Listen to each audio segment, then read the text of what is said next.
This is the Boston Celtics newsfeed on CLNS Radio. Today is Thursday, April 20th, 2017.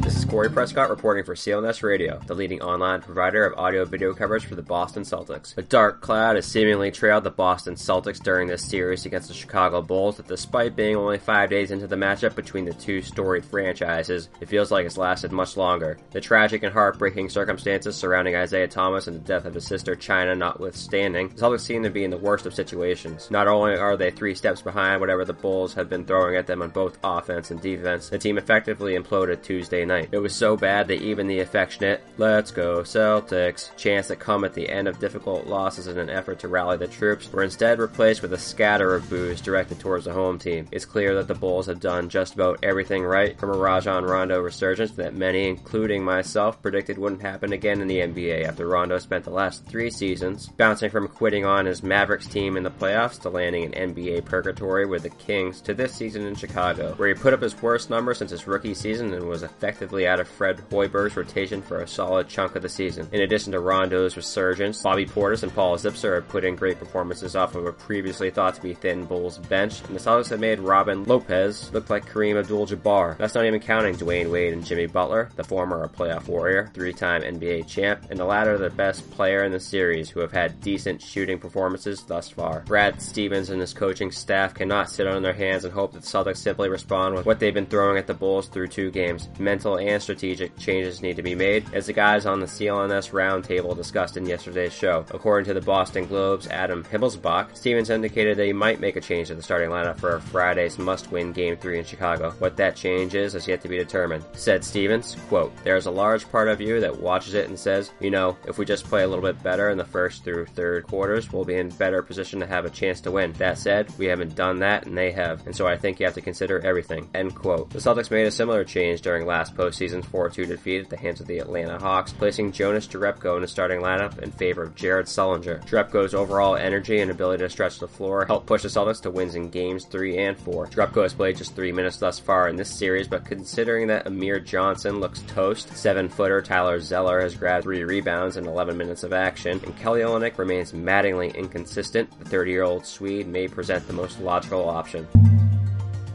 The Ringer's Kevin O'Connor outlined 5 reasons why the Celtics are currently stuck in an 0-2 rut and in danger of becoming the NBA's 6th ever 1 seed to lose a first-round playoff matchup. O'Connor outlines Rondo's smarts and intelligent play on the court, the Celtics' lack of patience and ball movement on offense, Chicago's advantage on the glass, Boston's inconsistent supporting cast, and quite interestingly enough, perhaps a lack of leadership in the Celtics locker room. According to O'Connor, the bickering from his seat near the Celtics bench Tuesday night was easily noticeable, including Thomas and Marcus Smart going back and forth with one another, both on the court and in the huddle. As outlined by CLNS Radio's Mike Walsh in yesterday's newsfeed, Smart was also fined after flipping off a fan during Game 2. Avery Bradley heard Rondo call out to his Bulls teammates that the Celtics had given up when things really started to unravel in the Game 2 loss, and according to O'Connor, Terry Rozier's locker was recently moved away from Jay Crowder's. None of this, of course, matters if you're winning, as evidenced by Kobe and Shaq tearing through the league in the early 2000s, despite the open disdain they had for one another. The Celtics aren't winning and couldn't hold a candle to Kobe and Shaq's talent as NBA players, yet for a team that seems to have had such excellent chemistry ever since Thomas arrived in February of 2015, it's shockingly disturbing to see them unravel this way. The Celtics, however, seem to play the best in the underdog role, a position they are reluctantly in after dropping the first 2 games at home. NBA teams have come back to win 17 of 277 series all time after trailing 0-2 in a best-of-7 series. For teams that lost the first 2 games at home, that number dwindles down to 3 teams in NBA history: the 1969 Lakers, 1994 Rockets, and the 2005 Mavericks.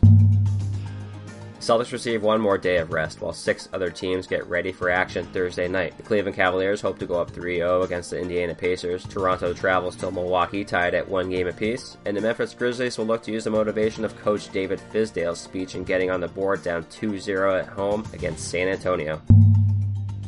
Celtics Newsfeed is being powered by the SeatGeek ticketing app, the smartest and easiest way to buy and sell sports and concert tickets. Get a $20 rebate on your first purchase by downloading the free SeatGeek app to your phone. Go to the settings tab and click add a promo code and enter the code CELTSNEWS, that's CELTS News, all one word for a $20 rebate, and so SeatGeek knows who sent you. To stay up to speed on the 17-time world champions, follow CLNSradio.com, on Twitter at CLNS Radio. Be sure to subscribe to the Celtics Newsfeed both on iTunes and Stitcher, as well as the CLNS Radio mobile podcast app. This has been Corey Prescott for Celtics Newsfeed.